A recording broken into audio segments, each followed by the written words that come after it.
Welcome everybody to Meet the Polymaker. I am your host, Joel. It doesn't sound so good when it's just like a Joel. Need to add some extra flair to that next time. But welcome everybody to the show. If you are new here, kind of a variety show. We do some 3D printing / maker news. We do show off some prints from our Discord by our community. And then also we meet the latest maker. So that is the same every episode thus far into the 60-ish range, I think. But the show today is going to be another great one, as they all are, I hope. Getting better and better maybe every time. But we're going to go ahead and start getting right into the news. Let's take a look at the hot end headlines. First up, we have RMRRF. Now, this was a few weeks ago, so there's always some recap and thing like that. But we're going to go to our correspondent in the field, just see a couple partners and people that we've partnered with in the last couple years that may have been to the event, and just get kind of their input from the event. So again, let's go right to the field to none other than myself. You are watching a master at work.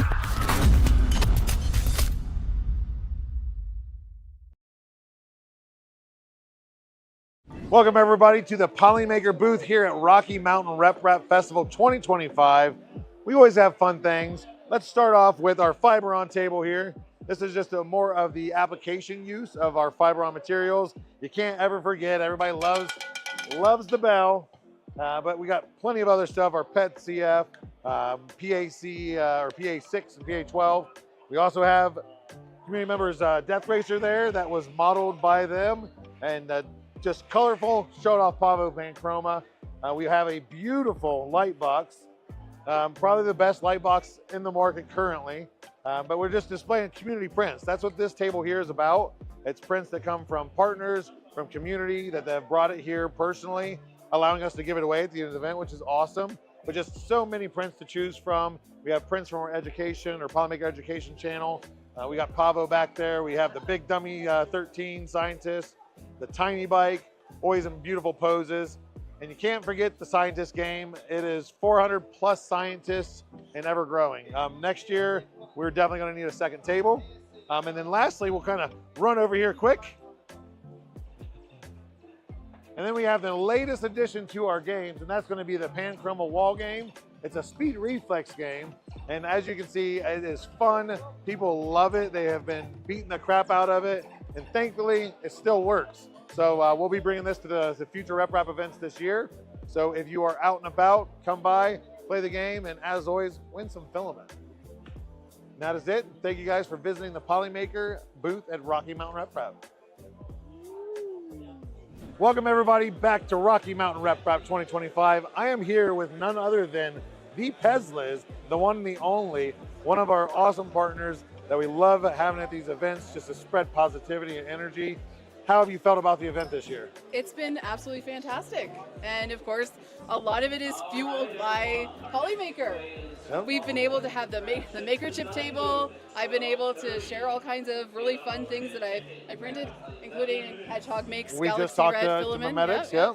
And yeah, by Memetics. Yeah. But yeah, the maker chips have taken off. I've seen them around. Really exciting. Yeah. Been super fun.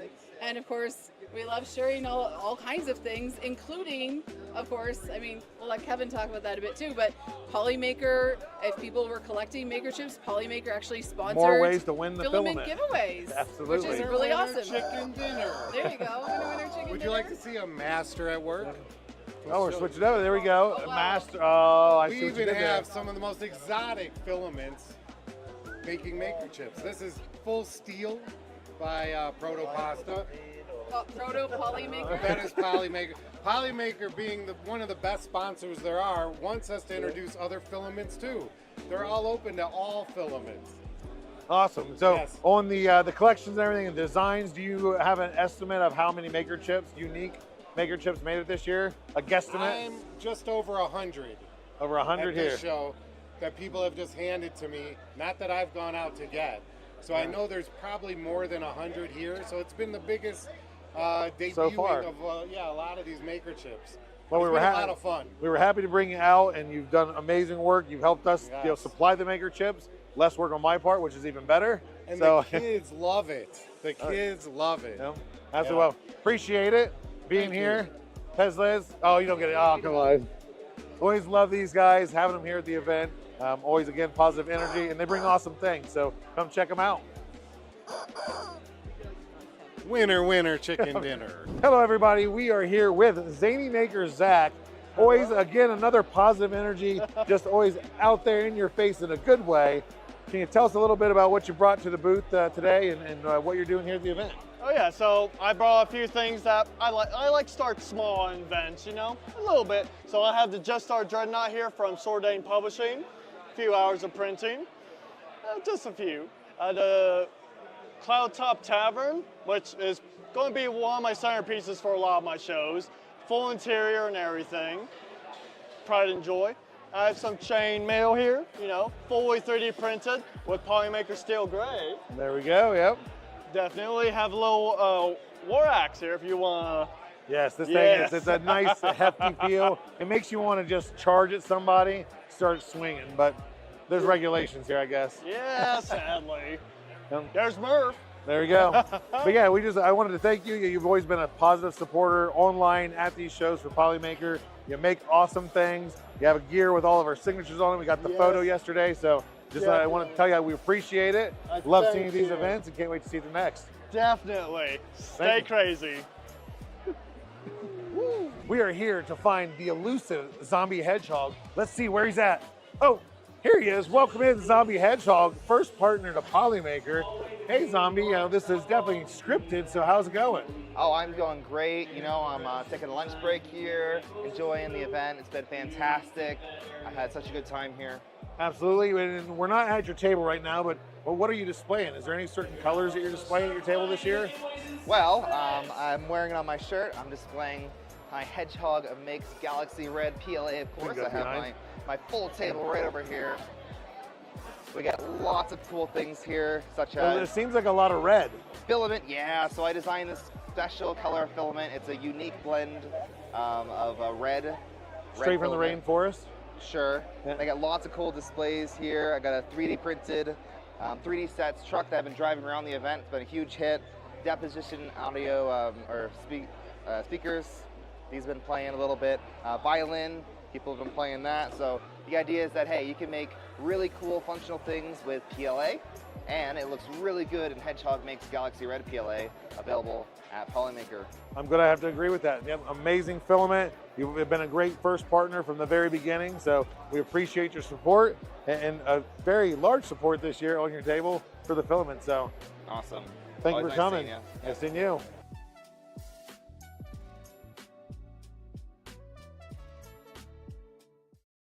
And there is just the small snippet of the event. Hats off to all of our partners, everyone who has supported us at all these events with amazing prints, spools, a lot of red for a certain somebody. And then also much thanks to Sam and Caleb for helping put that together. Is that something you guys like? A little kind of quick recap, kind of where Polymaker is represented throughout an event. If it's something you enjoy, maybe it's something we continue doing with each event and kind of share on the show for those that can't make it to a live or can't make it to the show itself. So again, thanks to everybody that was involved, and we'll catch you at the next event. And next up, we're gonna talk about Fulv, another gentleman we've partnered with on many occasions who makes beautiful models. And this latest one just got released today. As you're watching, this model is available from Fulv. So we're gonna go ahead and take a look at a little video he's got put together. And if you type in !FULV in chat, that's gonna give you a link to this video, which will also give you a link to the model itself if you're interested in printing. So let's take a look. Picture it, Tuscan villa, vividly designed by Fulv. Tile patio with its own pita oven, climbing vines on the walls. And oh, the colorful flowers, and oh, the colorful plants, and oh, the cutest greenhouse. Step into your Italian summer. Picture Tuscan Villa is available now. Picture it, Tuscan Villa. The Tuscan Villa is available now. A taste of La Dolce Vita for the perfect Italian summer. A taste of La Dolce Vita for the perfect Italian summer. A taste of La Dolce Vita for the perfect Italian summer. A taste of La Dolce Vita for the perfect Italian summer. Picture it, Tuscan Villa, the Tuscan Villa is available now. Picture it, Tuscan Villa, the Tuscan Villa is available now.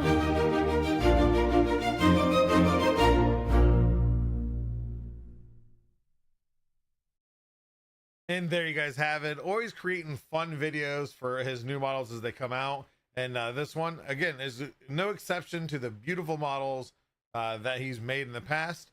This just adds to that collection between the backlighting, the details, and the fact that you can print this on a Ninja 3 or, you know, other basic printers. You do not have to have the latest and greatest model to print these things. So hats off to Fulv. Amazing model. Cannot wait again now for the next one.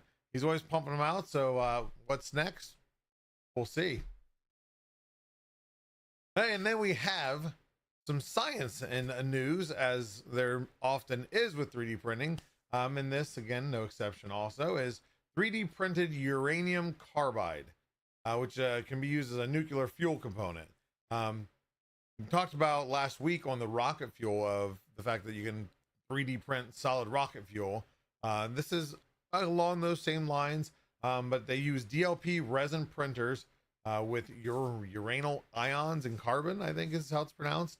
And then they actually center it, kind of like some of the metal resins and things that we've seen in the past, into a solid fuel. So a lot of different applications. It does allow for better cooling and gas release during fission. So if you're into nuclear stuff and nuclear fission, then you'll know exactly what I'm talking about. And if you're not, you have no clue. But could improve nuclear fuel efficiency and safety in reactors like those that are used at CERN. But just proof that even nuclear science is getting that 3D printing touch. So it does not stop in medical and automotive. Nuclear, here we are. Next up, we have Elegoo having a new universal RFID. Universal, we'll have to wait to see, but they're proposing an open RFID standard for 3D printing filament spools to simplify material identification. That's with the AMS systems and even some single spool systems. I think like the K2 has a reader on the side spool. So the goal is to let printers auto detect filament type, color, and then that way you have the auto profile set up in the slicer. You don't have to go try to manually select everything, accidentally select ABS profile where you have PLA loaded, etc.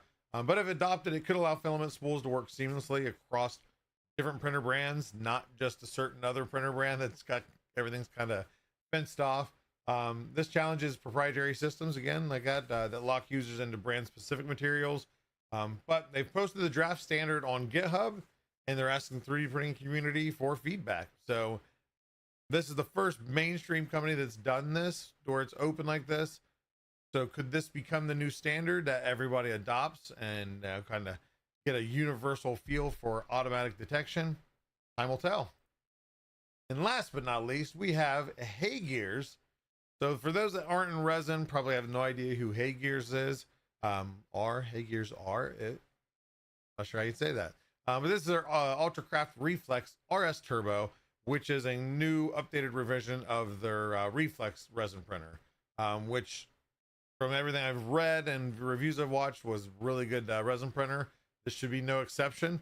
It's got a 10.3 inch 8K amber screen with high contrast ratio. Incorporates dynamic motion algorithm 3.0. This increases speeds up to 33% compared to conventional motion control 3D printing. And right now it's currently at $7.99. The normal retail price is $9.99.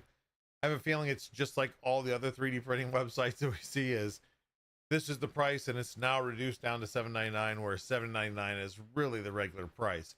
But I don't know that. It's right now it's on sale, $7.99. You get a free gift, some resin with it. I mean, this does offer a build size of 222 by 122 by 228 millimeters. So not a bad size, and especially if it prints really fast. Interested in seeing some reviews on this one. So keep your eyes peeled on the YouTubes, and I'm sure you're going to find somebody talking about it. Now, here's Spool to Spotlight. I clicked that a little bit early, but first up, we're going to see a print and design by Karen Chow Designs available on Maker World, and this is her Glizzy hot dog lizard, and there's some other pictures that are shared on our Discord, and that is discord.polymaker.com on the Show Off Prints channel. This guy's hilarious. It's a take on a hot dog lizard, so always fun stuff coming out of Karen Chow's mind. So this again is just another one to add to that collection. So go down that, load that for free, and print it yourself in multicolor or even single color. Next up, we have a print by Hadron. This is the Kumiko Bonsai Planter, and is by Mayu, and this is available on printables. Use some awesome colors. The stand, of course, is in the Zombie Hedgehog Creator Spool. That Galaxy Red looks beautiful, especially with the blue on top of it. But just another great print, and we have our HTPLA now, so planters outside can be a thing. And then we have Tin Talon, who has printed the Cat Planner by Kirsten M. And this is available on My Mini Factory. I don't have a logo for them for some reason, but I'll have to update that. But My Mini Factory, you can go download this. Another planter. This one's done in gray. You could do a brown. Both available on HTPLA. Hint, hint, wink, wink. But just another cute print that you can plant and have indoors or outdoors when using the right material. And then we have Sharon P13, who has print on fabric. Couldn't find the actual name, but print on fabric, designed by Kaizen 3D. And this is where they're the 3D printing a layer, then putting down tulle, T-U-L-L-E, tulle, however it's pronounced, a fabric, a mesh fabric, and then using magnets to hold it to the build plate to print over top of it, give it the almost like a, I don't want to say dragon scale, but just a scaled look. Beautiful when you're using the P flat sheets or the design sheets with the carbon fiber, the starburst, like in this one. Just beautiful prints. These are getting used a lot more in people creating full hoodies, dresses, etc. So it's just cool to see, more and more people doing it. And last but not least, we have, I never changed that. So the D Curio Junkie is not who printed this. This was printed and designed by Bearded Printer. Makes a lot of floppy things. He posts them to things.com where you can download them for free. And this is now available. So whether you have a beard that you want to enhance or don't have a beard and just want to feel what it is like to have a beard, maybe walking in public, take some pictures, take some video, get some reactions, share them over on discord.polymaker.com along with any other prints that you do. We love to see them, good, bad, and the ugly.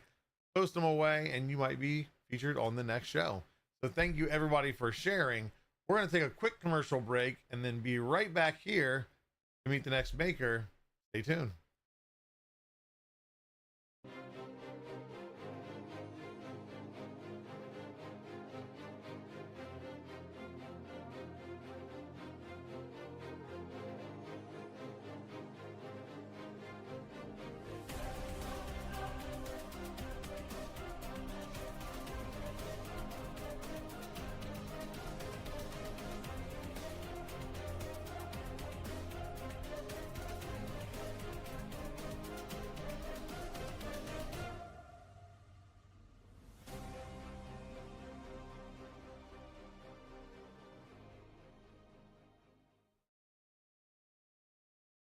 Whoa, I'd love to get into 3D printing, but I live here on the sun where the UV rays are nuts. Wait just one moment there, strapping young chap. Have you ever heard of Polymaker ASA? Polymaker ASA is UV resistant, so it is the perfect application for printing near or around the sun. No way, bro. Yes way, brosif. Here, try it out. Radical, man.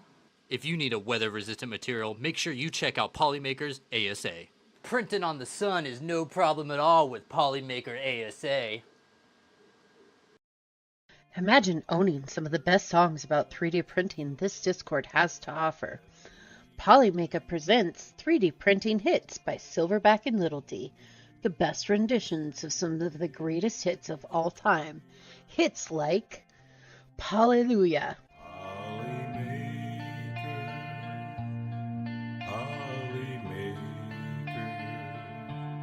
Polly Smooth Criminal, All That She Wants Is Another Printer,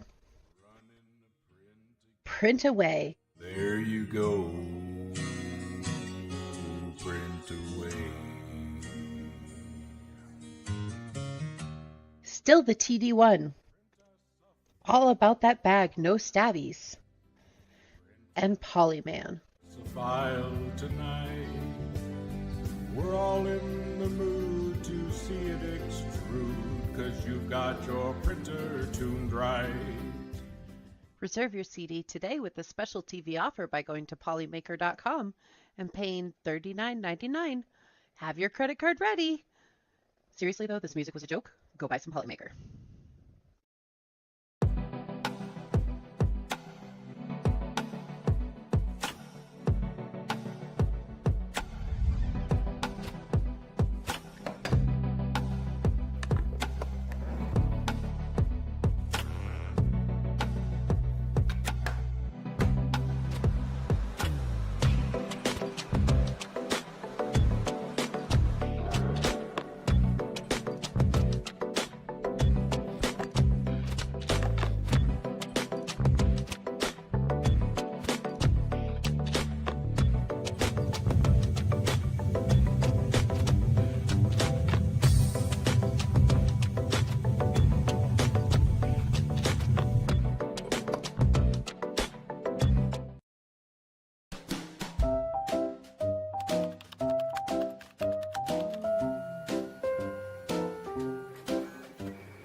And welcome back to the show, everybody. We are here to meet the next maker of the week. This gentleman is across the YouTubes and the Twitches and on the internets and does many, many things, not just 3D printing. So let's get to know who it is. Please welcome in Jerry from 3DHP. How's it going, Jerry?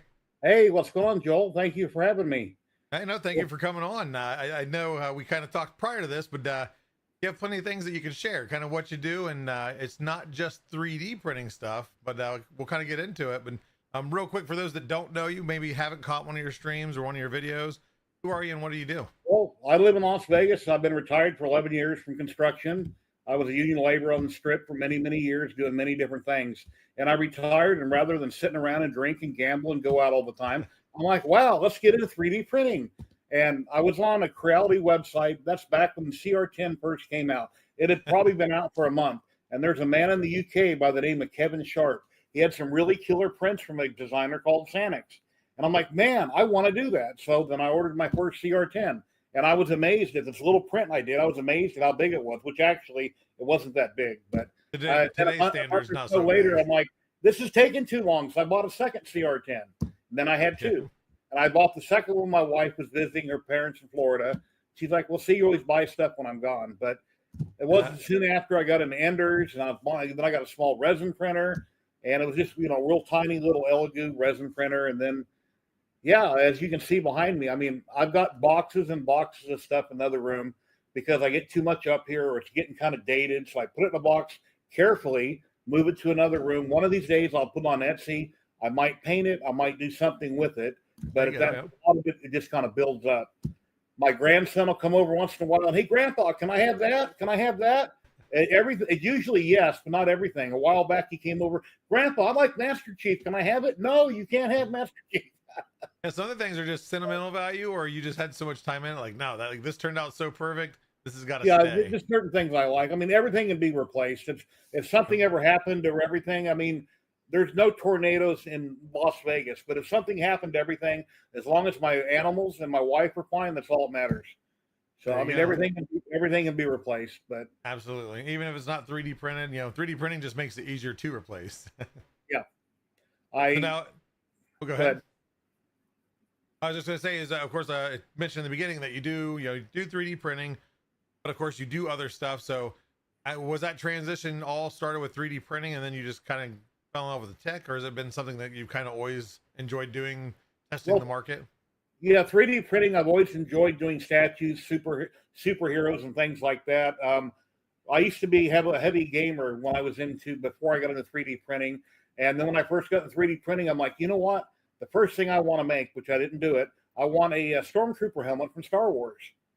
And it took me up until a few months ago to finally print one. Then when I did, it was on the top shelf right up there. It's rainbow. So when I finally did one, it wasn't even white. It was rainbow color. It's like 20 different colors right up there on the top shelf. And then I got into resin printing because on a lot of models, you have really small detail on hands and some small things. So I got into resin printing for doing part of my models. And then I got into lasers. I have a diode laser. I've got a fiber laser and a big CO2 gantry laser, which has an RF tube, not a glass tube. Then in the garage, I have some CNCs.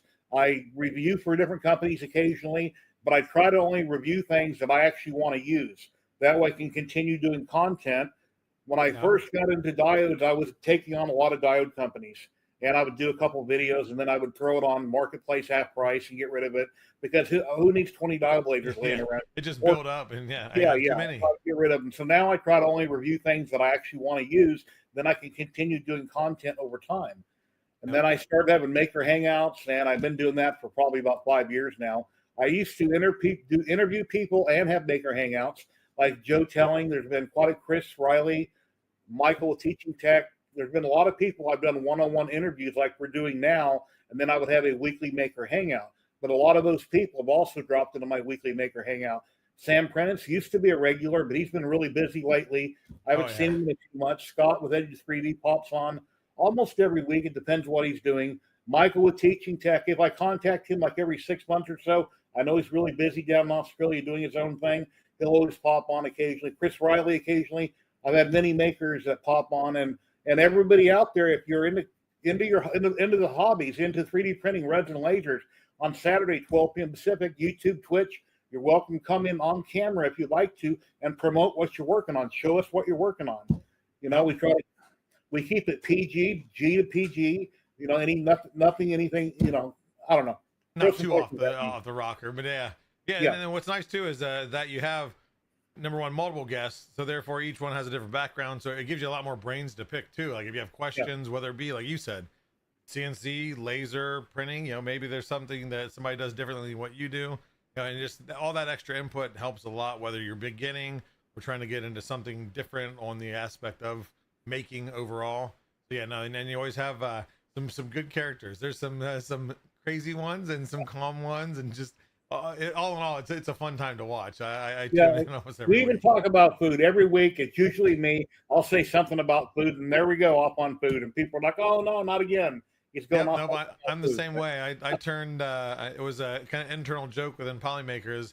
We have all these team chats, different groups and everything, and so we created a while back. We created a motivational chat, for exercise and everything. So we could kind of motivate each other to exercise.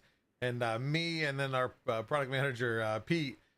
Started just sharing our different foods and nice meals we had, and then it became a food sharing, so it completely negated what it was meant for, and we turned it into a food sharing channel. So we can also get off the track on whether it be a normal conversation or, like I said, motivational conversation, and turn it into food, because who doesn't love food?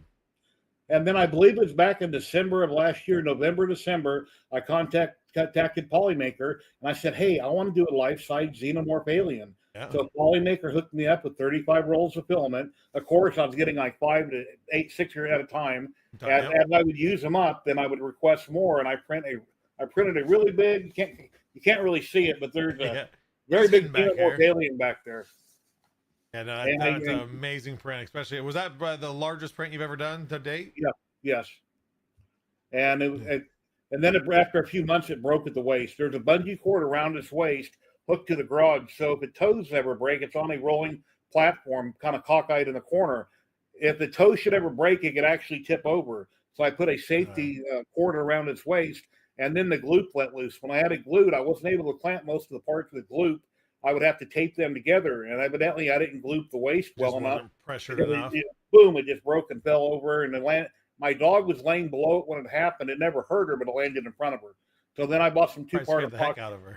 Two-part epoxy. It's never coming apart ever. So there you go. Were you in the vicinity when it happened, or did you just come into the workshop and see? I was sitting right here, and I heard a crack, and I was like, "What was that?" And then all of a sudden, kaboom! So this is one of those times you wish you had the camera rolling. Yeah. It's like, wait a minute, do it again. Get the camera. Yeah, just set it back up there and wait for it to fall again. Yeah, it's like if you ever have a thermal runaway or something on a printer, you're like, well, do I put it out or do I grab my camera and film it first? So nowadays it's everybody grabs their camera and let's film this first, and then we'll help the person that's missing a leg. Yeah. So now with the all the reviews you've done and everything, have you? Let's go on the 3D printing part of it all. With all the 3D printers that you've had, and whether you've bought and reviewed or etc., do you have a favorite or one that even not necessarily the fastest, bestest, unless that's the one you love the most, but just one that you've kind of liked the most, or that maybe even the one that got you started? My X1 Carbon is my favorite printer. My Bamboo Labs X1 Carbon, and I know there's a lot of things that have been said and going around Bamboo, but they just work. And if somebody just wants to get in the hobby, they just work. But since then, Elegoo has came out with their $300 printer. I haven't tried it, but there has been others that have came out since Bamboo that I hear just work. I haven't tried them, but I love printers that just work. You shouldn't have to tinker. I mean, if you want to tinker, build a Voron. You can tinker all you want. There you go. Yep. But, and then you can fine tune it, replace parts, modify it to your heart's content.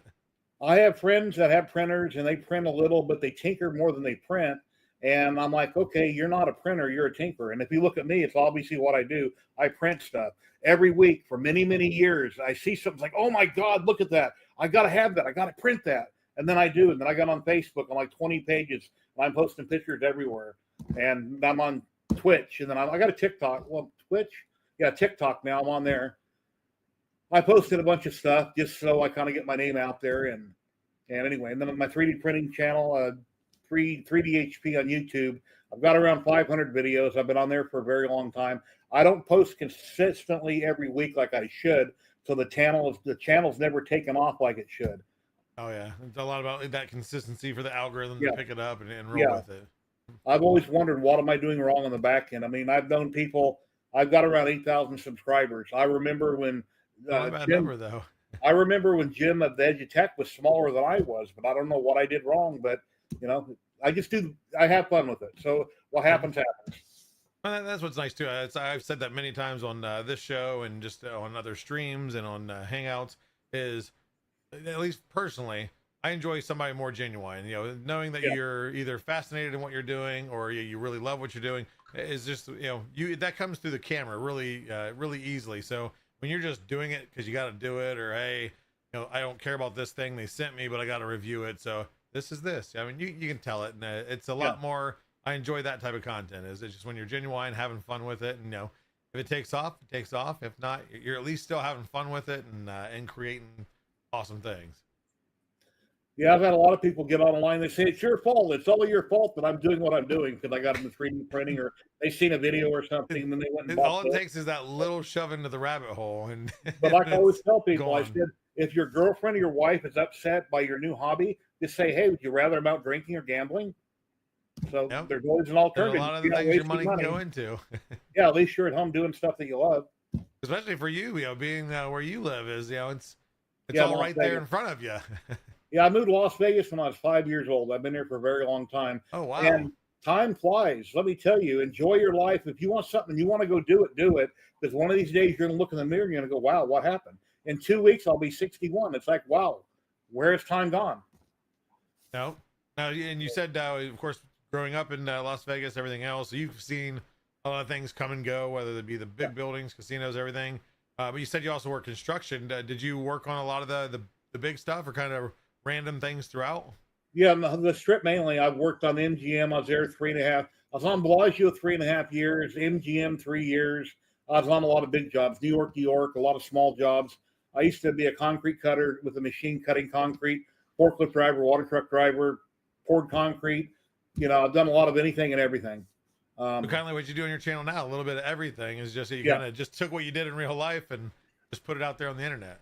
When I started out my channel, it's called 3D printing and tinkering. And that didn't really catch on my Facebook group. And then I eventually changed it. A friend of mine, Kevin Sharp in the UK, had a channel called 3D Print and Paint. Well, at one point he was getting rid of that, but I don't know what happened, but he was going to get rid of his channel. So I started mine being 3D printing and painting. And then what does 3D HP stand for? 3D Hobby Projects.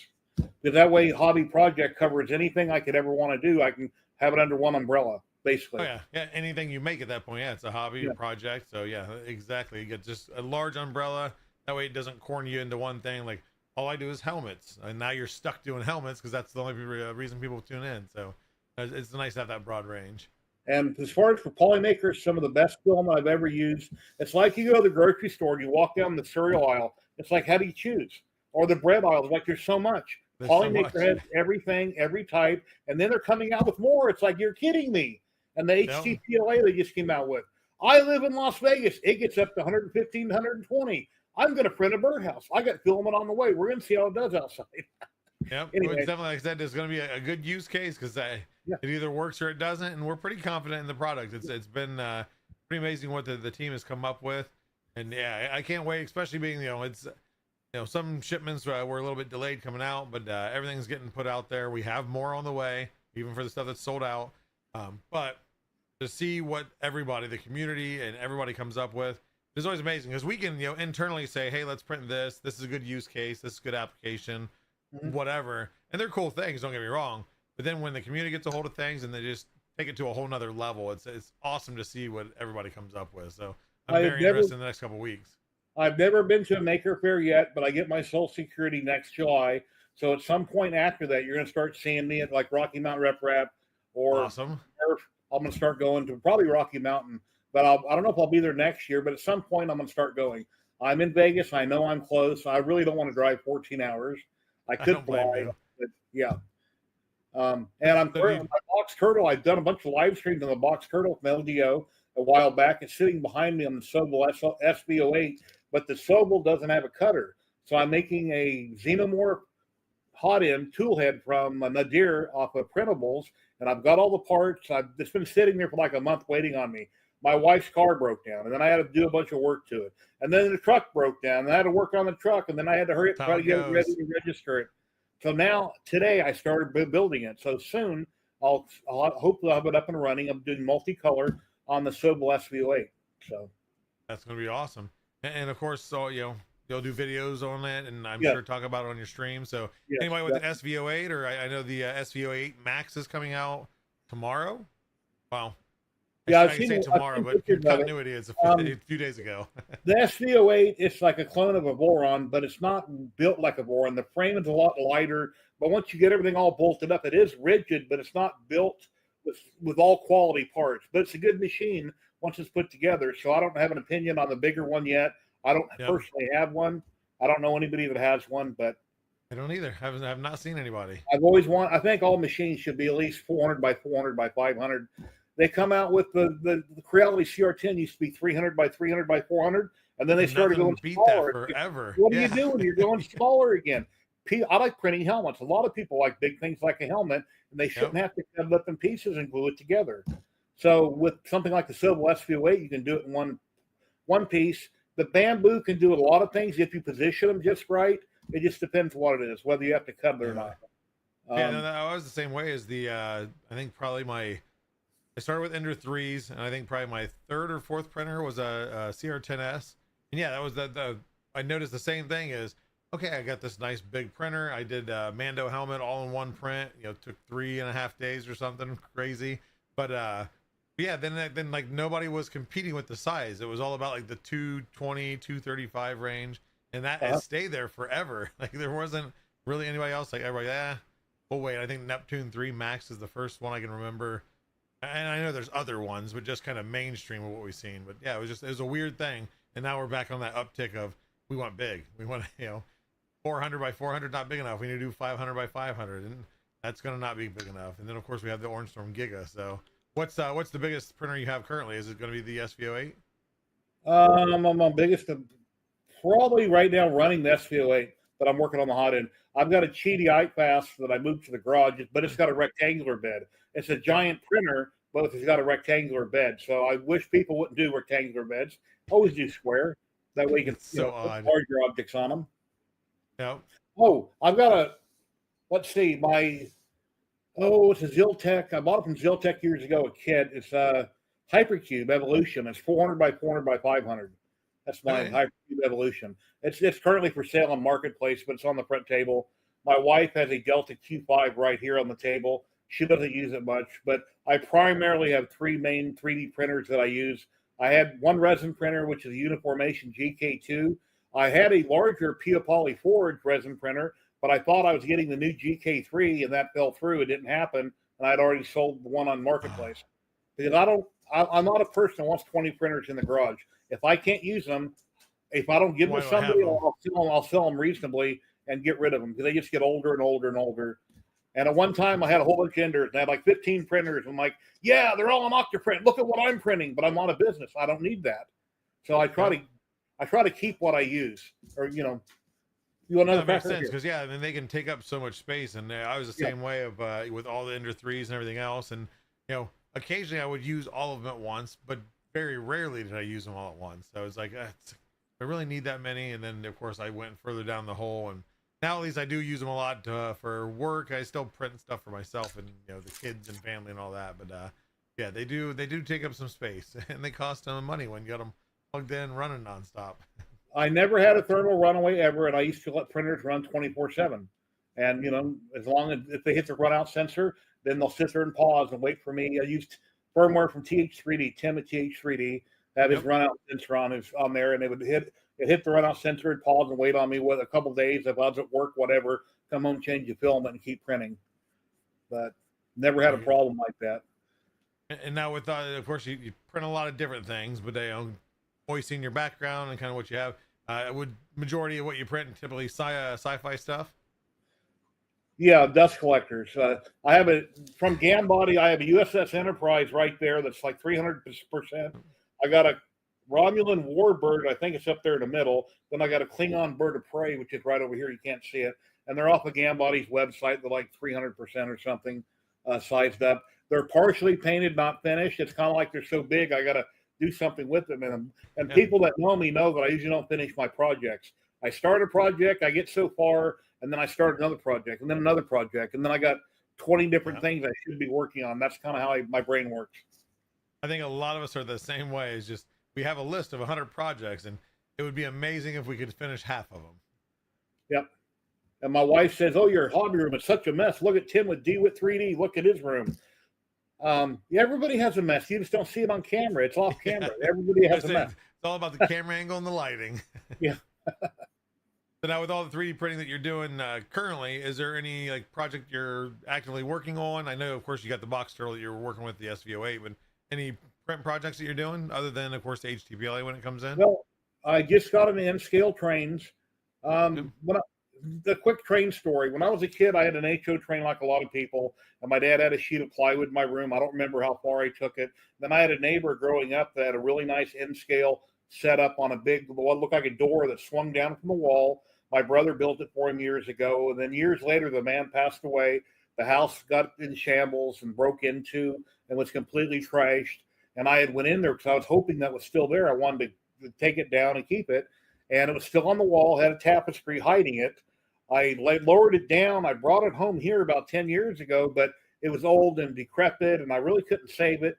Somebody had taken all the locomotive and all the train cars, But in the meantime, I got on eBay and I bought a nice locomotive, at least what I thought was nice, and some cars.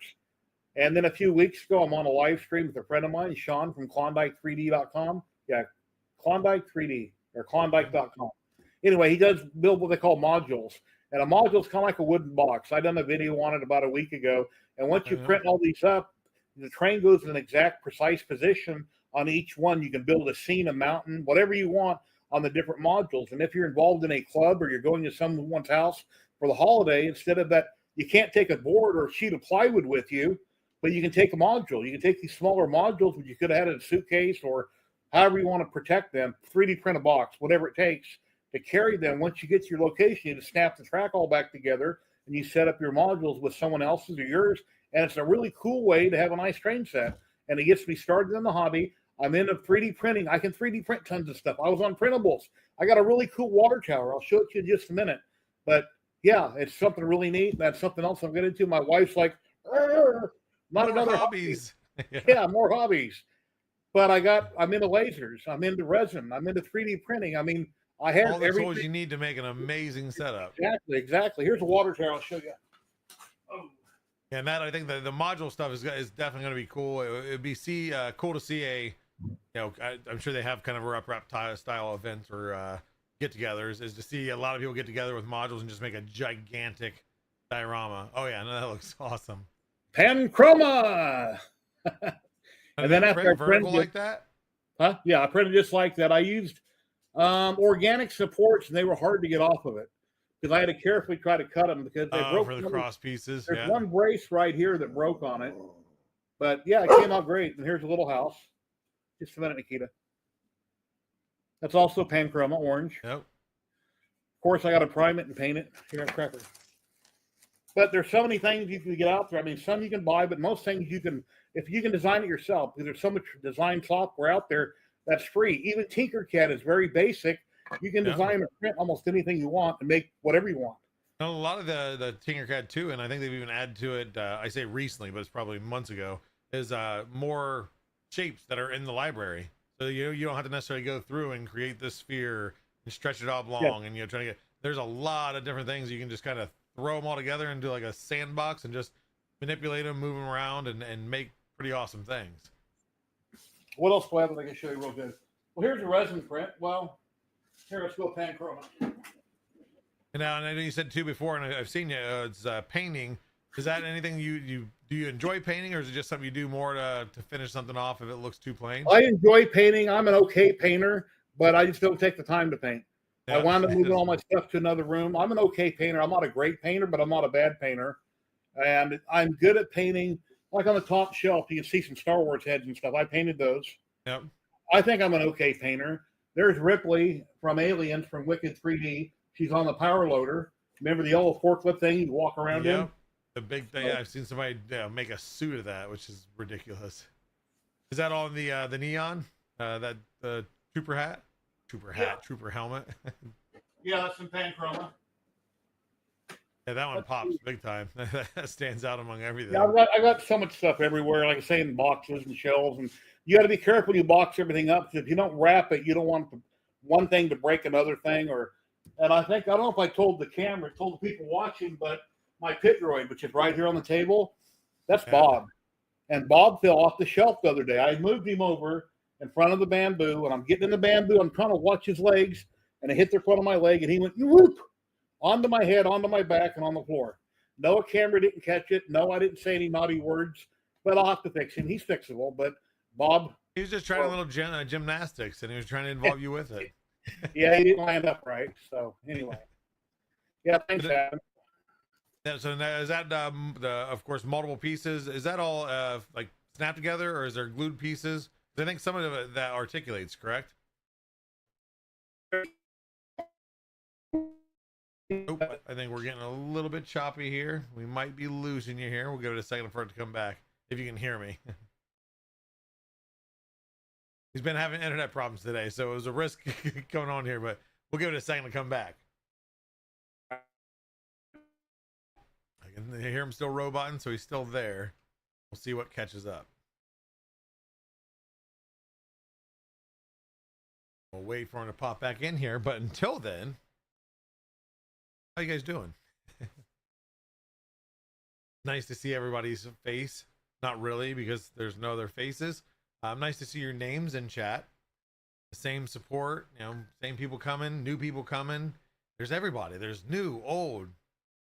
What's the middle? Adolescent viewers, I guess. I don't know. But yeah, so Jerry, he had coming into this, he'd warned me. He's like, I know I had some internet issues where it's booted me a couple times. Let's see how it goes. So we're gonna hang out for just a moment. I'm gonna wait for him to pop back into the the backstage, and I'll bring him back on so we can learn a little bit more about him. But how's everybody's Thursday going? Great, I hope. Who has gotten HTPLA? Anybody printing with it yet? Make sure if you're printing with HTPLA, show off in our show off prints. Discord.polymaker.com. Share your way. Throw all of it in one post. I don't care how you do it. There's no real rules there. Just, you know, obviously keep it clean. But I think we might have Jerry back. I see him popped in here, so let me try to pull him back in here. We'll see if we can get lucky.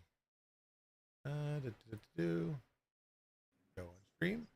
Okay, can you hear me, Jerry? Yes, I can. Here we There are. we go. Yeah, you kind of predicted it beforehand. I'm with a company called Cox Cable, and I pay $95 a month. And yeah, this is a random problem I've had for a while. I get kicked off my own stream on Saturdays. It's terrible. It's dial up. Somebody else picked up the phone in the living room, right? And disconnected you. Yeah, I hope it doesn't happen again. No problem. But yeah, we're gonna talk about the pit droid. Is that like any snap together? Or is it glue? Is there movement to it? I've seen many of them. It bolts together. I've done a video on it. In the video description, you can go on Etsy where they sell that file at. You print everything out with heavy infill. You can buy the bolt kit and the package right there on Etsy. There's nice, another link on there. everything. It's like $45. The lights can blink, and it's got joints with bolts, and you just tighten them up tighter if you want them stiffer. But it's really cool. But you got the big Polymaker man there somewhere. You might have him packed up, but yeah, he is cramped up in a crate. Yeah, and that was all ball joints, and scaling up that big was just, it was not fun. It was not easy snapping those joints together. At the show a while back on this show, you were talking about the wall you wanted to build and have the legs. Was that for the whack-a-mole with all the colors? Yes, the panchroma wall. Yep. So it's it's all well, it's 173 tiles, everything that's in our panchroma lineup right now, and there's 16 interactive ones. Yeah, that light up, and that we technically got introduced at TCT Asia. It wasn't functioning at that time because they had issues with the whole booth. But then it was, you know, on display and usable for the first time, or playable at Rapid TCT in Detroit, and it was a huge hit there. Then I had to work right up as soon as we get home from Rapid. Is work on trying to figure out how to make it mobile, and thankfully with community help that is always just amazing, we're able to get the design just right, and there's still some tweaks to do, but it held up. No parts broke, nothing came off of it. The wall stayed solid. That was our biggest thing, is just safety. So we wanted to in the Rocky Mountain videos, I heard that Nick had the record, maybe because he's the tallest at hitting everything. So it's one, he does have definitely an advantage because his arm span can hit all of them easily, so he doesn't have to, you know, me, I have to move around, so I gotta go up, down, and he can just hit it. But still, just the way his brain works, and as soon as he sees things, boom, boom, boom, boom, boom, boom. So he has been a monster. At Rapid TCT, it was me versus him. We kept beating each other back and forth a couple times on the score, and then finally he destroyed me. I didn't have time to beat him, and I haven't had the time to really practice for, I don't know, maybe 20-30 rounds, and then I might be able to compete with him, but we'll see next time. And I say he cheats. Cookie Cat had that really cool thing where you have to put in all the shapes, and perfection. Boom, and it shoots everywhere. Yes. That neat. Makes people jump so much, like in videos, and of course watching it. This is the first time I've seen it in person, and no, that was very well done. I think Mitch, the backpack Mitch, is actually, I don't know if he helped design it, helped print the pieces. He had quite a bit of involvement, from my understanding. But I heard he missed the show because of all the things going on with airlines and people missing their flights. And that's a shame. I look forward to seeing him on everybody's videos and snapshots and things like that. And he's a good guy to talk to. He's fun. Dave and Terry from 3D printing were there. Yeah. They had a booth set up, and they had a little head of me that he had printed a long time ago. I got on printables. It's back there on the shelf by the box turtle, but he printed one out like a little blue man. He was taking around when people that knew me were signing my little head. It was kind of funny. He said he's going to mail it to me. Nice. They give you a nice little display piece. Even though you can't make it, you were still there in spirit. Yeah, yes, definitely. And I watch everybody's videos. Once in a while, people will live stream an event while they're there. They walk around and go, "Hey, I'm on live with Jerry," and everybody say hi, everybody. Oh, on a Saturday, yeah. Yeah. Yeah, that's I always try to do it, go live at some point for the events. We got a chance Rapid, but it was so busy, and then even Rocky Mountain, it was so busy, and yeah, I promised the community, so I'm sure there's some people mad that they didn't get to watch Rocky Mountain, but we'll bring them live to the next one. So it's just gotta definitely manage the time differently because they're busy. There's a lot of stuff going on at all the times. Even at Murph, more laid back, but it's still just a busy. Especially, they have a pretty constant crowd. Obviously, it's not as huge as Rocky Mountain, but it's a good time. I can't wait to go to Rocky Mountain. I went to 2 shows here in Vegas recently, one at Bally's and one at Mandalay Bay across town from where I live out up on Sunrise Mountain.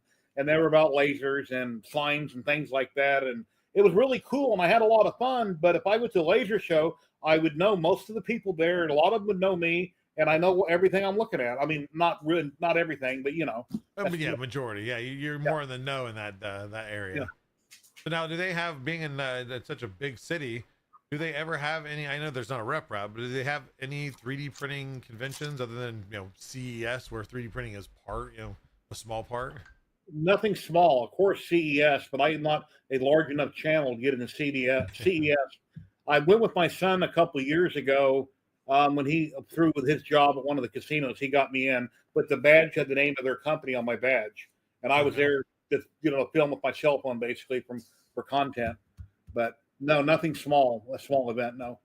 So now, again, being in Vegas, we'll keep it PG. So what's the most PG crazy thing that you've seen, whether when you worked on the Strip or just visiting, walking the Strip? Again, PG, because I know there's a lot of non-PG crazy going on there. I don't know. I don't really think. I mean, a lot of people think it's all gambling and people wasting their money. No, it's a city around downtown. It's around the Strip and all the hotels. I personally, because I worked on the Strip most of my life, when I'm not working, when I go anywhere, it's got to be in the morning. My wife wants to go midday or afternoon. It's like, no, there's too much traffic. Okay, we'll go tomorrow morning.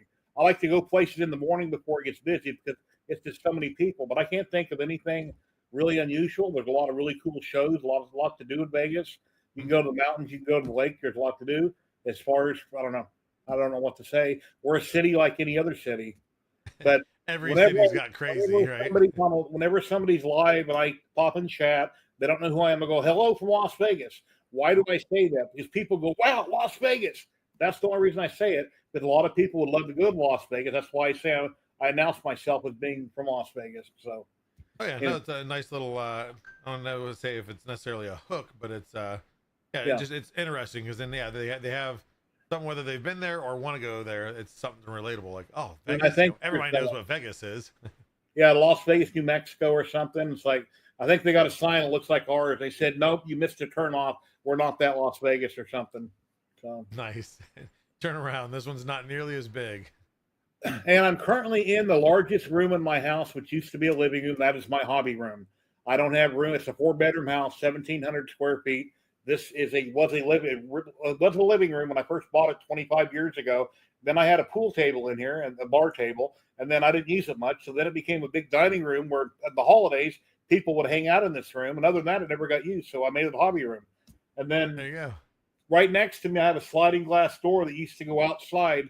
Underneath my house, there's a roof overhang, and there's a patio enclosed underneath the house. I put up a wall, and that's my laser room.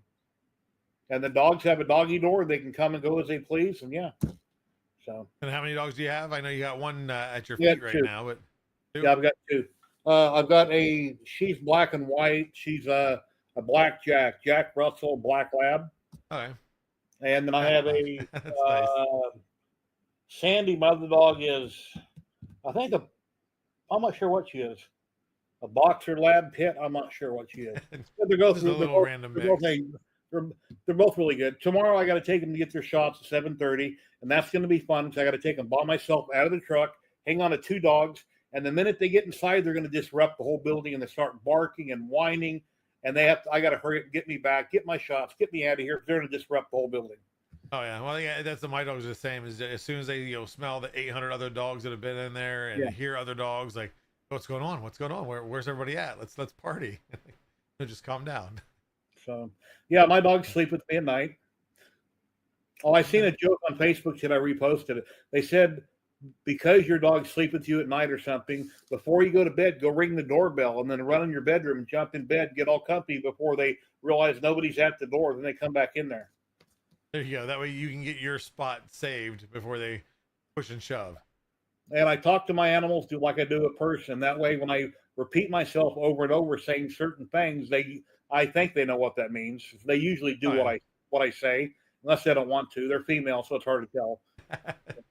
Anyway. Female, and they're just like kids anyway. Even if they're older dogs, they're still like kids. And he said, yeah, they listen. I think even my dogs, they listen for the most part, but there's certain times where it's like, yeah, if they're, especially if one of them's good, she doesn't run after anything. Our male, we have 2 German Shepherds. The male, as soon as he sees movement on the ground outside, and we've got yard outside, squirrel, chipmunk, rabbit, whatever. It does not matter what kind of dad voice I use, the volume that I use. There's no stopping him until he realizes that he can't catch whatever he's chasing.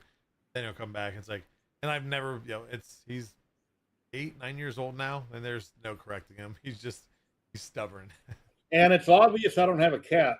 When you look around behind me, it's obvious there's no cat in this house. No, that stuff would be everything would be on the floor. It'd be a lot more than your pit droid and your xenomorph falling on the the floor cats for sure. Bink, bink. They used to enjoy doing that. Yep. I used to have a cat. I love cats, but I haven't had any in a long time.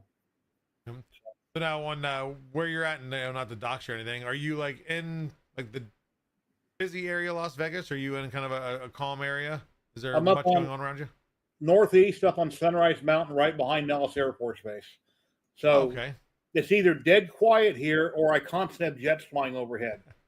They're probably coming into land, because usually their landing gear is down as they go right over my house. And they probably make a big loop and turn to land. And I'm up on when I walk out front, of course I see houses. I'm in a track house, but I see a big mountain right in front of me, a Sunrise Mountain. So I'm real close to the mountain. So you've been there 25 years. Is the cool factor of jets flying over is probably worn off by now? Yeah. Now it's just unnecessary noise. If I see a big giant cargo plane or something come in, like a bomber, like a B-51 or something, which is really rare, that'll get my attention. I'll just stop and look at it. Or if choppers fly over in formation, but that's pretty rare. And then Nellis is clear across town. When people Nellis is right here. McCarran, which I think they call it Harry Reid now. I call it McCarran. It's been that way forever. That's but what now you're used to, Reid, when planes take off and they go back east, they fly kind of over my house, but 30,000 feet. I can look up and I see a plane constantly way up by the clouds. That's going back east somewhere. That's pretty cool. And then I'm right by, I don't have a boat no more, but I'm right near Lake Mead Drive, where I go to Lake Mead. There's 2 Lake Meads. There's Lake Mead Boulevard in Henderson and Lake Mead in North Las Vegas. I'm Lake Mead in North Las Vegas. So if I wanted to take a boat, I can drive 12 blocks down the street, turn, go over the mountain, and then it's like a half hour to the lake on a 2-lane road. Nice.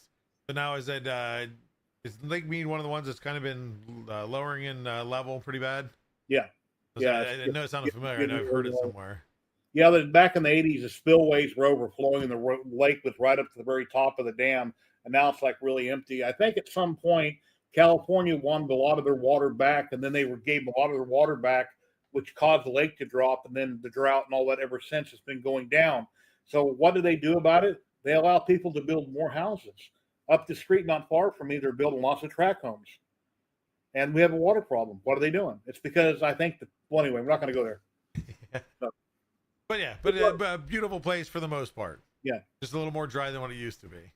Yeah, I was on another live a couple of days ago talking about trains, and I started going off doing my own thing, and I forgot what I was doing. So anyway, and no, we're talking about trains.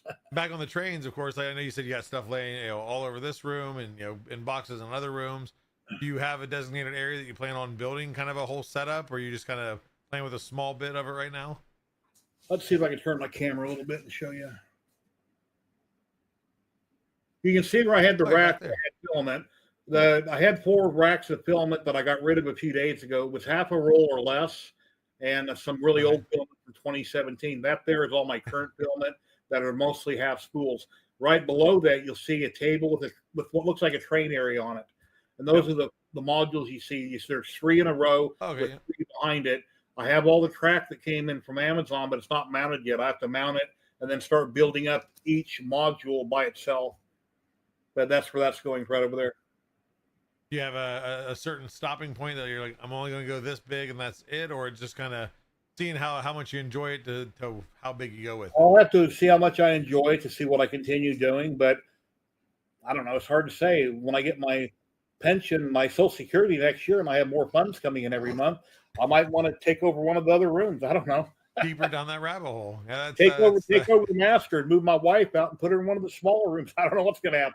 I'll check back in next year to see how that's going for you. Yeah, I might not be able to ring you up. Like, Jerry, he's not answering his phone. Ever since he kicked his wife out of the master bedroom, I haven't heard from him.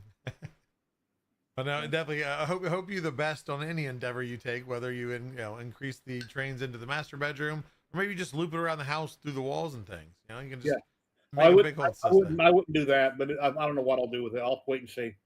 I'm kind of dreading going in scale. It's so little, but I already have the train and some of the cars. And then my new friend Sean with Klondike.com, might as well plug him.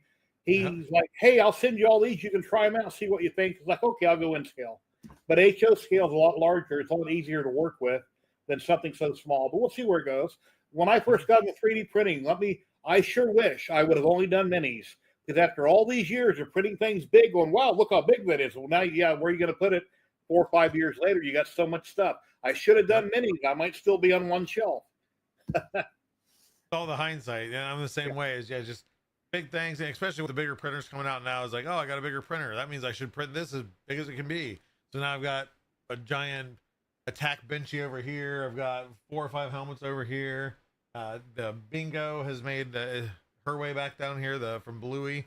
That was for my daughter, but it transfers from room to room wherever she deems it necessary that Bingo is standing and watching over everybody. Yeah, it's you run out of space pretty quick, whether it be with the printers or the prints, and then of course the filament.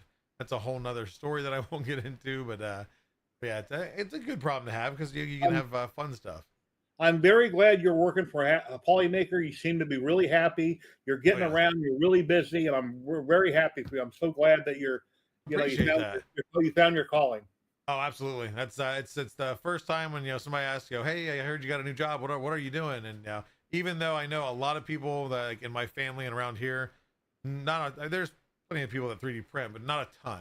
So a lot of them like Polymakers. So then I kind of got to explain it, but I don't mind explaining it because I'm very, very proud to be where I'm at and excited to be where I'm at. So yeah, no, I appreciate the kind words and the support. And yeah, I've only been 9 months in, so here's to another many years, as long as they can tolerate me. When I go in the bedroom or I make a video, I try to get my wife to watch it with me after the fact to see what she thinks. Or I'll make something and I'll go show her. She says, "Oh no, it's 3D printing." I'll go, "No, it's CNC," or "No, it's laser," or "No, it's trains." I mean, anyway, it's just that or another thing. Yeah. And like I said, would you rather I'm out gambling? Would you rather I'm at a casino? I can do other things. I don't have to have any hobbies. I can sell it all and go get in trouble. But no, I'm in. Oh, I just lost you here. Give me 1 second. This is not you. This is an app problem that it likes to do every so often. And let's bring it back in here. I haven't figured out what causes this, but okay, there we go. We're back. Alrighty. But yeah, I don't even know what I was gonna say now.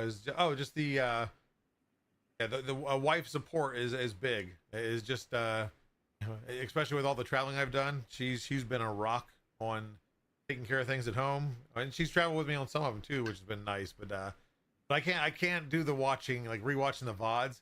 I hate seeing myself on camera. Mm-hmm. One thing I've always wished, as long as I've been in my hobbies, my wife doesn't have a hobby other than watching TV or maybe playing games on her phone.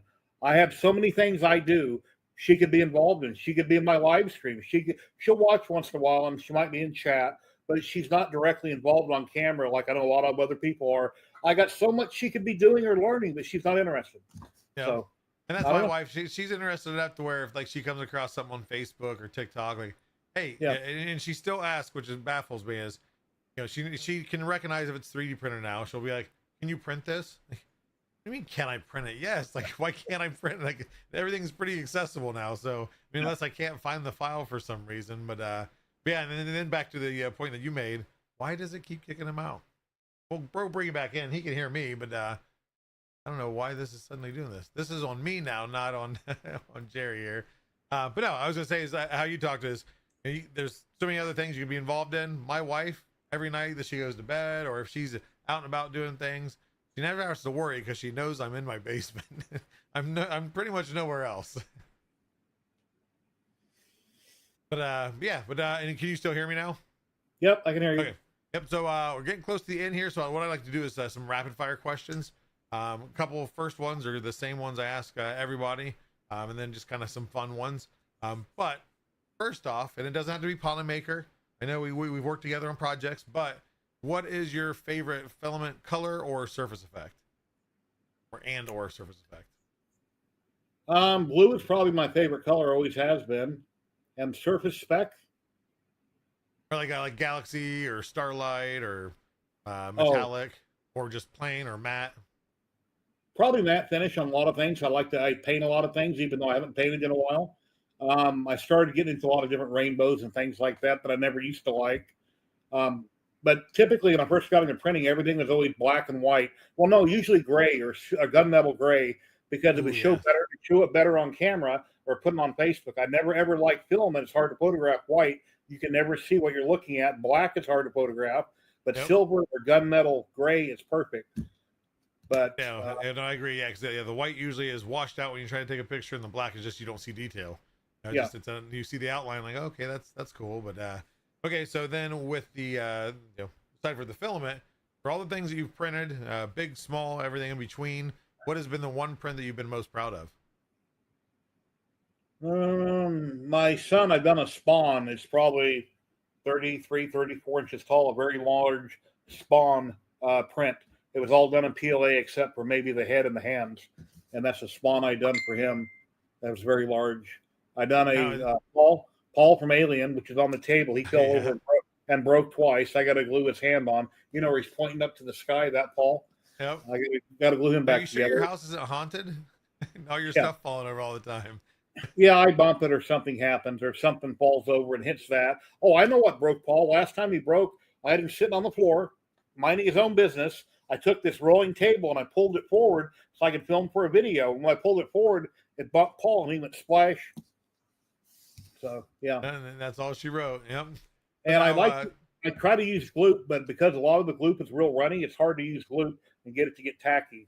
So unless it's, yeah, and that's the thing too. Is like you said, I think we were talking about the xenomorph and stuff. Is that plus you have to be able to put the pressure on it, keep them together, allow it to fuse. So there's a little bit of learning curve, and just try to get it. And bigger pieces are even harder because the glue too it dries up pretty quick. So most things are super glue. Most things are super glue with spray activator. I've always said I want to throw that in my Amazon cart, and I have yet to do it. And every time I think is when I'm gluing something together, and I'm holding it. I let go, and it's like, nope, it's still not on there. Like, come on. Yeah, I need to get that activator. Activator, a couple drops. It's like putting water on it. I forget what it is. It's like an alcohol base. I think it's like IPA or something. You spray it and it sets it. Bad thing about super glue and activator, and if you put super glue here, activator here, put them together, it's stuck within about a second. Don't do that, because if you misalign it, you're done. You're that happened. That I just done a model of Bloodsport. Can I show you real quick? Yeah, absolutely. Here's a resin print from Wicked Bloodsport, and I actually had some problems, and I had to reprint because I broke my own rule. You just stuck it together. Activator one side, super glue on the other. Let me turn it around. Okay, yeah. So you said Bloodsport. I was wondering if it was like an anime that I didn't know about, or if it was the movie Bloodsport. Yeah, the movie Bloodsport with Jean-Claude Van Damme from back in the 80s. Movie. Yeah. There's where he's kicking Chun-Li. Well, he's not actually kicking him. He just has his leg up in there. We want to talk about violence on the live stream, so anyway. They're stretching. They're doing Pilates. Yeah. That's really cool. No, that looks very good. You said there was a part on that you stuck that wasn't quite lined up, or? Yeah, I put activator on one side glue and I misaligned it, and then I tried to separate and broke it, and I had to re-resin print it. Joel Tilling had a video we done like a month or two ago where he super glued one side, activated another, and he stuck it together. And I'm like, Joel, don't ever do that. Super glue both of them, put them together, and then once you're holding it together, outside of it. Oh, because it'll kind of seep in between it for the most part, and then activate it. Just spray the crack, and it'll work that quick. Okay. Just Yeah, put a couple like I said, my kids they like to break things at times, whether it be 3D printed or not, and that's every time that I get ticked off trying to super glue something, I think, why don't I just get the activator and super glue like everybody else uses? I've only seen 800 people do it, so but maybe the next time something breaks. Okay, but other question, other side from the 3D printing stuff, of course you do the lasers, and I know it depends on use case and whatnot, but what is your favorite type of laser, whether it be fiber, diode? Is there one that's kind of your go-to? Well, a CO2 galvo laser, which has a big bed, can work with very large areas. If you want to do more detailed work, it's best to use a diode laser for working with wood. Anything above 5 watt, 10 to 20 watt is usually most common. If the fiber laser is good for doing coins, doing brass coins, metal. If you want to make a coin and where it gives a definition like a $50 or something, you can do that on a fiber laser. Every machine has its own purpose. And one company recently came out with a 3D printer with a laser on it. That's got to be, how can I put it? I don't think that was too bright. That's the word I'll use. Yeah, no, I've seen the many things that can that's going to end up happening that some people already have it happening. So if you live somewhere where you can only have one machine and you can't own more than one, and you live in a 10 by 10 your whole house, maybe there's a purpose for that machine, but I don't see it. So I think you need to have a different machine for the different hobby or the different project. Yeah, I think because multi machines, and I've always said, other people have said, and I've always agreed, is when you have multiple things you can do, it's typically does those things okay, but nothing great. Where if you just make it a printer, it's great. You make it a plotter, it's great. If it's CNC, it's you can make it great, but there's no one's really ever figured out the formula to do a multi-use anything, whether it be the printer, laser cutter. Just when you have all that stuff in there, it's really hard to get great or perfect on all of it. So just stick to what you're used to. And if anything too, I think is if they would have released it later on, where there's a laser upgrade for it, I think that might have been better received rather than just having, hey, this is our top tier one and here's the middle one. Like, I'll stick with the 3D printing, and eventually I'd like to get like a fiber laser like the F1 Ultra or something, but I also don't laser etch anything that makes it worth that money. So we'll see. I have so many hobbies, it's hard for me to do a lot of content for any one company. I'll do a few videos, I jump to that hobby, and I'm not taking 6 months to get back to working with another company on the machine because I'm doing so many different things. And I have a problem with your robot. I think your connection's probably dying again. I can hear you, but it's really roboty and you froze. Maybe pop in another one of those AOL discs. Get a new free trial real quick. Well, I hope it doesn't drop. You're still there a little bit. I hear what you said. I hope it doesn't drop. But well, here real quick, just in case why I can still hear you and understand you. We're kind of going to end it anyway. Let you enjoy the rest of your night. But where is the best place to find you, to watch you? And if it's hard to understand, I'll try to translate. At 3DHE on YouTube, like you see on the banner up there, at 3DHP on YouTube. I have a group on Facebook, 3D Printing and Painting, 3DHP. I'm on Twitch, I'm on TikTok, I'm on Instagram, at 3DHP. And if you can't find me, somebody probably knows me. But one thing I want to say to everybody watching, when you go to watch anybody's video, the first thing you do is you give them a thumbs up and subscribe to everybody. If you like any little tiny bit of the content, subscribing is free. It's like a bookmark. That way you can always go back to rewatch the channel. Subscribe, and hit the thumbs up always. Yep, and it's just the best way to support. Like you said, if I watch one thing that you do and I enjoy it, just hit it. It's a click. It doesn't cost you anything. It's just it costs you 2 seconds to go click. So no, definitely. It takes so long for Joel, me, other makers to make content. Just give us a like, leave a comment. That's all we need. There you go. A lot goes into it. And it's very easy Absolutely. for you to help support us. Yep. Well, hey, Jerry, I thank you very much for coming and working through the internet, your dial-up internet. You know, one day we'll get you some cable internet or maybe some gig internet. But no, it's been great talking with you. I love having you on the show. I appreciate you coming on here, and I'm sure I will see you around on one of these Saturday streams where I'm not busy. Well, thank you very much. Everybody have an awesome day, and I'll talk to you soon. Thank you. Have a good one, man. Bye-bye. See ya. And there you have it. Another maker, Jerry, a great guy that's been in the game and again does so many things. It's not just 3D printing. So if you want a variety, whether it be and it's not just reviews, you know, it's reviews, it's live streams, it's fun things, it's projects, it's a little bit of everything that he gets into, which is a lot. So again, go show some support at 3DHP. He's on YouTube, he's on Twitch. I know YouTube is his main thing, but if you go YouTube, I think it's his Instagram's linked in there and everything too. So go show him support. Again, just another great guy. He's got some HDPLA on the way. So being where he's at, just a tad bit sunny and a tad bit hot. So it's really going to be a testimonial of what he prints, of how well it holds up. And is the HDPLA really high temp? We believe so. All of our testing shows it definitely is. So I think he'll be happy with what he receives. I can't wait to see what he comes up with. So with that said, we've got a few other projects. If you're not following already, the first one is going to be Polymaker figurines, and that is led by Antoine Dimensions. You type in !PMF, and that'll give you a link to that. That's on TikTok, YouTube, not Twitch, but all the other, Instagram, etc. And that is where he will release a video of the next Pokemon in the lineup, which he's on version 2 right now. The first 151 are already done and available for free to download on Maker World. Then each video that he does, as he does the video, what model he shows becomes available to download for free, whether you want to do solid color or multicolor. So go show support there if you haven't already. And even if you don't like Pokemon, it's fun. He does really good content, and there's some mix-up videos in there that he'll throw in every now and then. So go show support there. We also have Polymaker Education. If you type in !PME, that is led by Create6 Brit, and she does the same format as she releases the video. The model that she demonstrates in that video then becomes available to download for free on Maker World from Polymaker_education. So again, TikTok, Instagram, YouTube, all across the board. Go show your support. Leave a comment. Again, just any type of support you can help with, just clicking a couple things is greatly appreciated. But we also have Polymaker Lab, and that is led by Sean, and he is on TikTok, and then not sure yet, but he's also on YouTube, but not sure who's posting on YouTube. But he is the Polymaker scientist, giving you tips, tricks, how-tos, troubleshooting, etc.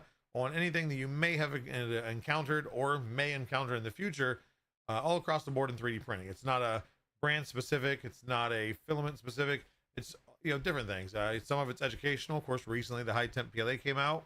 We give a little bit more information there. I mean, it's always good, just fun, digestible information. So go check him out on TikTok. Always doing fun. I think he does 3 videos a week. So again, check him out there. And last but not least, we have Imprinting Color, and it's !IPC, and that is sponsored by Polymaker, hosted by Pezliz at twitch.tv/Pezliz. That is every Wednesday, and she goes over different colors, surface effects, kind of use cases of what can you use this new color for. She does have some of the HTPLA. She's going to have more HTPLA coming to her. So we'll have to see what she shows off. Always doing amazing prints and great pictures of them. So she shows them off in the show off prints often, obviously on her Twitter across the board. So definitely go show her support and go watch Imprinting Color if you want to learn more about the new things that are coming from Polymaker, especially when it comes to all of the fun colors and surface effects. So those are all the projects currently going on right now. There's no giveaway. I'm sorry. Most of you probably guessed because there wasn't a ticker, but I am on vacation. I am sitting on a beach right now. Maybe I'm in chat. Maybe I'm talking to you guys and making you think I'm here, but I'm not. I apologize. But I'll be back next week. We'll have a Tuesday stream. We'll have our Meet the Polymaker live, and we'll do some giveaways. I know everybody always wants me to make up for them. So we will have those. But here soon we have Murph, and if you guys are going to be out there, definitely come say hi, because we will have myself, Polymaker Pete, and Sean all at the booth, If you want to come give high fives, handshakes, hugs, or if you want to punch one of those two, but not me, that's your prerogative. I won't, push you one way or another. You do what you feel is necessary. But I don't promote violence, so maybe just a hug, high five, handshake, or a hello. Maybe you're not a contact person. Say hello. Hey, what's up? So can't wait to see you guys all there. So until then, go show some support to anyone else on Twitch that is live right now. Check out some new people. You never know what you might come across. Cool, different, inspiring. So go show your love. And if you do, hey, say Polymaker just sent me here, even though I didn't really. We'll pretend. But thank you guys all for watching. We will catch you here next week. We are here every Thursday, 7 p.m. Eastern Standard Time for Meet the Polymaker. And let's see who the next maker is next week. Guys, have a good night. See ya.